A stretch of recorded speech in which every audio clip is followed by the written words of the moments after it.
I was chasing after stuff on the outside to make my inside feel better. I started chasing what the world had to sell. That's the only thing I knew. And my life seemed hollow. I was looking for something. Drugs. When I first found drugs, I liked them because it made me feel better about myself. I didn't have to feel the loneliness, the emptiness, the hollowness. My life was hollow, and I died. Welcome to the Set Apart Podcast. My name is Socrates. Today we have a special guest, Dave Chernoff. Dave, welcome. Thank you. Dave, Dave's been an ex-drug addict, ex-alcoholic. He's visited every jail, practically, right?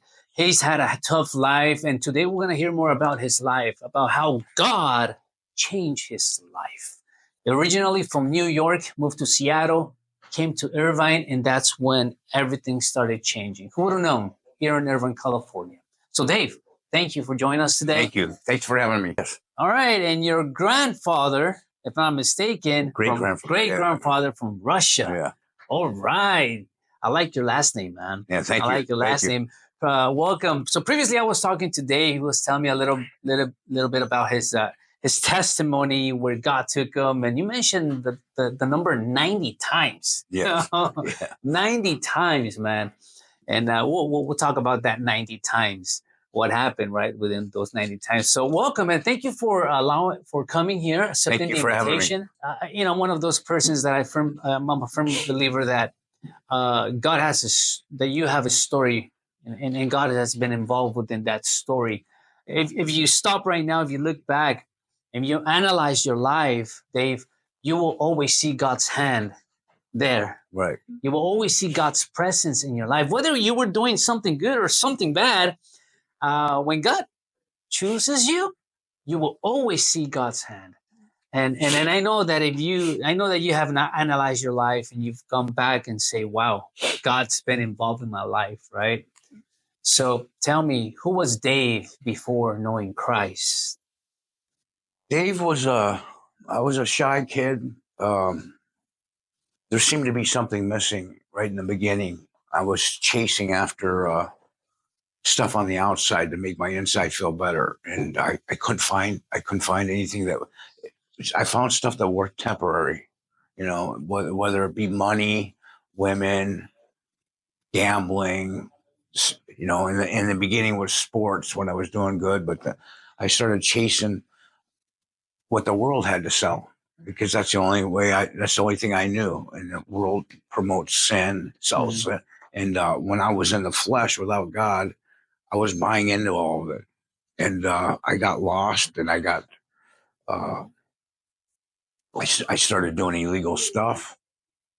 My life seemed hollow. I was looking for something. Later on, I found I was looking for the Holy Spirit, but I didn't know that at that time. The world got dark.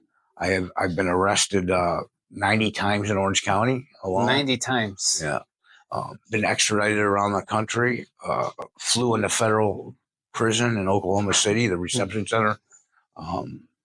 It's true what the Bible says about sin. I was dead. I died. So, what I mean? My spirit died. So Dave, let me ask you this question based on what you just told me. You said that you were doing gambling, messing with a lot of women. You got arrested 90 times. Went to federal prison as well. What type of things were you doing? I mean, what were those things that you were getting involved with? So in the beginning, it was because of drugs that I found drugs. When I first found drugs, I liked them because it made me feel better about myself. I didn't have to feel the loneliness, the emptiness, the hollowness. My life was hollow, and I found out later you can't fill your heart and your soul with anything from externally. It just doesn't work. Maybe temporary, but I started getting into, as I got worse and worse, I started getting into counterfeiting, and I just happened to be here at the meeting this morning, and they passed around $100 bill because they took a bad bill in here. Yeah. And it was no mistake that I was here this morning to see that. Everybody's looking at the bill, and I just handed it right by me because I didn't, I just felt bad because it made me feel like, look what the businesses have to go through. What stuff I did, how I hurt people, how I hurt establishments, you know what I mean? And I didn't care before. It was all about me. I could care less. I was so full of hatred. I was so full of bitterness. I vomited on everybody. I was, you wouldn't want to be around me. I tried to get away from me, but I couldn't. Everywhere I went, there I was, and I don't know. I just got darker and darker, and I was hopeless, So Dave, what made you get into all of this, man? What did something trigger in your life? Something happened that kind of made you switch routes? That it doesn't seem like it was supposed to be my path, between the loneliness and the emptiness, it drove me to drugs, and then drugs, they get expensive. And then you start doing things to afford your lifestyle, the women, the drugs, the hotels and everything. And you don't even, I was so full of sin. I was committing crimes every day. I was committing felonies every day, and for the grace of God, I should be a habitual criminal. I should be doing life. And this trouble I got in was bare minimum compared to what I was doing. You know what I mean? So I don't know. I can't wait to tell about what happened, because the past, it's good to remember, so I don't go back, and it humbles me. But I'm more interested in talking about what's happened. Since the Lord. Yeah. So I want to get to that part in a bit. So you grew up, born and raised in New York? I spent about 12 years in New York, and then we went to Seattle. Grew up with both parents, father and mom? Yes. It was a little bit dysfunctional family, but I think all families are a little bit dysfunctional, but some families are way worse than ours, but we had our challenges, So you grew up, you have your mom and you have your dad. Any siblings? Yeah, I have two sisters. You moved to Seattle. And when did the issue start occurring with you? Why? Did you just friends? The move to peer pressure. The move from Seattle to Irvine when I was like 14, 15. It's just a tough age to move. Yeah. Because you're I don't know, you're still confused. You don't know which path you're going. And I was such a shy kid that when I moved to Irvine, the first people that took to me were the smoking section, the drug section. They were the first people to reach out for me. And I was a shy athlete, but I took to that crowd for some reason. Who would have thought, right? I mean, if you look into the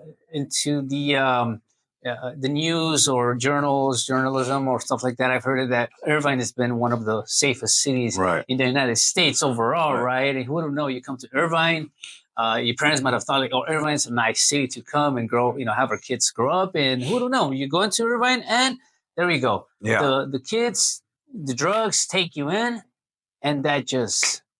And then I don't know, I got that became my lifestyle. You know what I mean? That's and as it progressed, that's all I ended up knowing. That's the life I knew, And it is kind of amazing that we moved to Irvine, which is such a good family. It's a great place to grow up a kid. Southern California is kind of a tough place to grow up a kid, but Irvine would be one of the better places, And our family started struggling when I was like 14, 15. And my dad moved away. He got transferred. It was just my mom and some of my family members had my mom really busy. I don't want to say too much because I don't feel like I'm at liberty to discuss too much because I don't want to throw anybody under the bus. But our family had some problems, and I felt like I was alone. I felt like I had nobody to talk to, and I was full of anger. And drugs medicated me. Drugs made me feel like I was okay. Yeah. You mentioned 90 times. Yeah. 90 times you got in trouble, right, with the law. Correct. More than that. More than that, but you said 90, right? You counted Orange 90. County. In Orange County. Yeah. Can you tell us a little bit about those? Sure. Why or how? What were you doing? Sure. The reason why I know it was 86, but I got arrested a couple more times after that is because I was in jail last time and I ordered my mugshot. And you get a mugshot every time you're arrested. And I had no idea it was that much, until I got the mugshots in jail and I counted them. It was 86. Wow. And my little sister has those mugshots to this day. I was thinking about getting a T-shirt made. Just as, with all the... Hey, that's a good idea, man. That's just to remember. Yeah. So it was how I was, like I said, I was breaking the law every day. So why I didn't get caught even more, I'm lucky. I should, to be quite honest, I should be doing life, and I probably spent 10 years in jail for all those arrests. That's not that bad. I mean, it's enough time, believe me, but it takes what it takes, it takes what it takes to, well, some people, they never get the blessing that I got, the grace I got, you know what I mean? They go out that way. As a matter of fact, somebody died yesterday. My best friend, when I was using, I just got a call and I found out they found him dead in a car wash. And he's a good guy, but drug addict. And I text my sister and I said, it's so sad that somebody has to go out like that. So lonely, such a lonely death.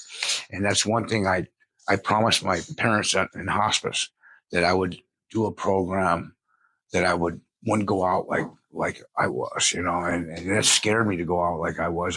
That's how lonely that is, Yeah. So. Wow. Yeah. So Dave, how was that encounter with Christ? I know you've been wanting to talk about that. How did that encounter happen? How did you meet Christ, or how did Christ meet you? Yeah.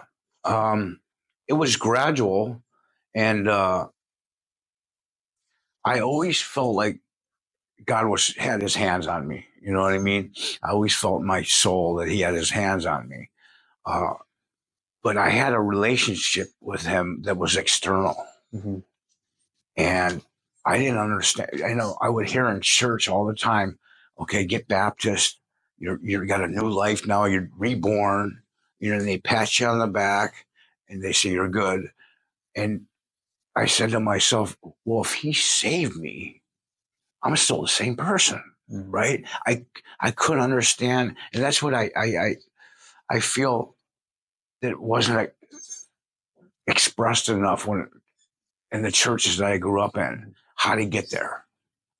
They talk about the Holy Spirit, but how do you get there? And it's going from external to internal. And you can't do nothing without him. He has to help with everything. And when I finally fell on my face and surrendered, I felt the Spirit come in. You know what I mean? He responded. When was that? Well, 10 years ago. 10 years ago. But I still didn't have the internal connection yet.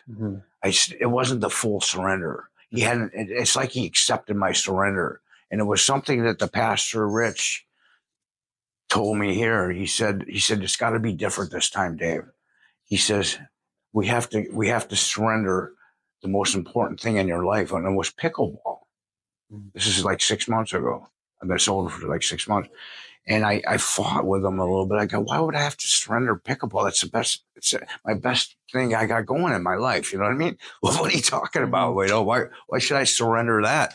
And he gave me a book on surrender, right?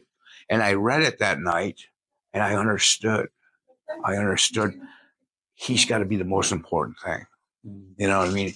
He's got to be here, and everything else is secondary. You know what I mean? And I surrendered.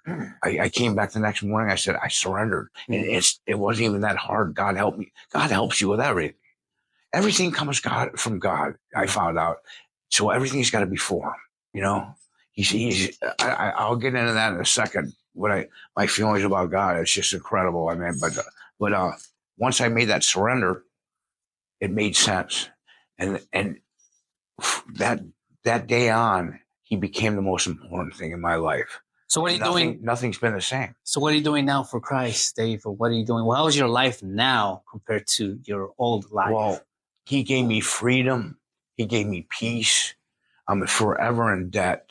The words in the Bible have meaning now. They used to be boring to me because I didn't understand it. There was just words. It's like going to Denny's when you're hungry, reading the menu, you're not full, right? So I was reading the word of, in the Bibles, and it was boring to me because I didn't understand it. And when my relationship with him when he accepted my surrender, and then he helps you maintain it.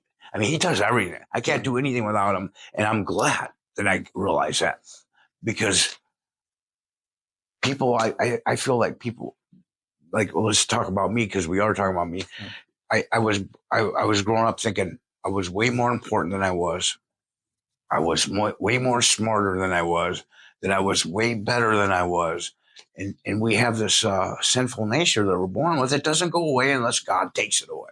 You know what I mean? And I didn't understand all that. So he had to pull the pride out of me, and it hurt because I was full of pride. You know what I mean? And it really hurt. But once you get enough pride out of me, and the Spirit could come in, it made room for the Spirit, like with John the Baptist come and make room, right? Yeah. I don't know. I'm forever grateful. I'm forever in debt. All right. So 6 months sober. I know life has been tough based on what you just told me, but God's been good to you. Now 6 months. Keep up the good work, my friend. Next time I talk to you, you gotta let me know what's going on. Yeah. How's everything going? And thank you for accepting this invitation. Yeah, thanks for having me. It's been awesome. Believe it or not, time is up, man. Wow. Now we're good. We're good. You know, Dave, I appreciate you opening up your heart. I don't know if you have any last words for the viewers. I don't know. Just surrender. Once that happens, and it will help you. Once that happens, nothing will be the same, and it's the most beautiful life. I hope everybody finds God. Awesome. All right. Thank you very much for stopping by today, viewing this podcast, and share it. And share it on your social media. Give us a like, subscribe to our channel, and let this podcast go all over the world. Till next time. Thank you.